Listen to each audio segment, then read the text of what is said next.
정부가 어제 발표한 초강력 부동산 규제 대책 이후 부동산 시장은 거래 문의가 끊기고 혼란스러운 모습이었습니다. 획일적인 규제에 대한 불만의 목소리도 높았습니다. 특히 갑자기 규제 지역으로 묶이게 된 지역의 반발이 거센 분위기입니다.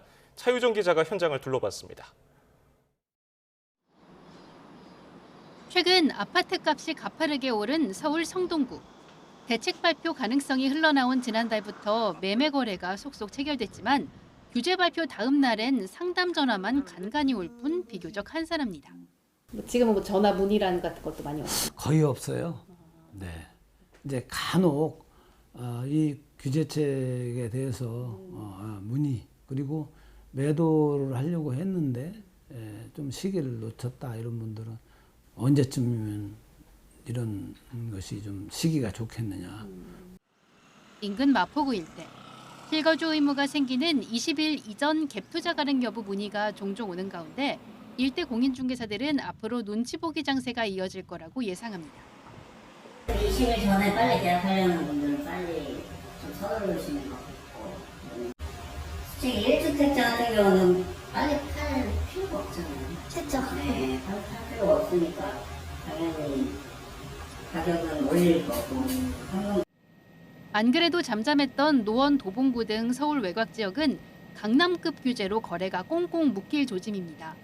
중저가 아파트가 많아 LTV 강화 타격이 큰 가운데 획일적 규제에 대한 불만도 높습니다. 나용성 같은 데는 또 그동안 상승폭이 있었으니까 규제를 유의를 하지만 여기는 전혀 없었잖아요.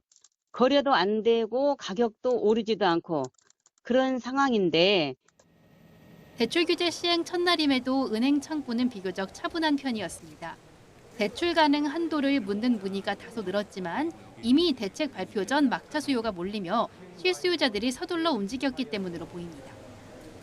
평소보다 대출 한도라든지 상담 수요가 좀 있었는데 하루 지난 오늘서부터는 평소와 다름없이 창구가 그렇게 많이 붐비진 않았습니다. 이번 초강력 규제로 서울 등 주요 수도권 지역의 거래는 급감하고 집값도 당분간은 숨고르기에 들어갈 것으로 보입니다. 이번 대책이 당장 과열을 시키는 효과는 있겠지만 길게 지속되기는 쉽지 않을 것으로 예측됩니다.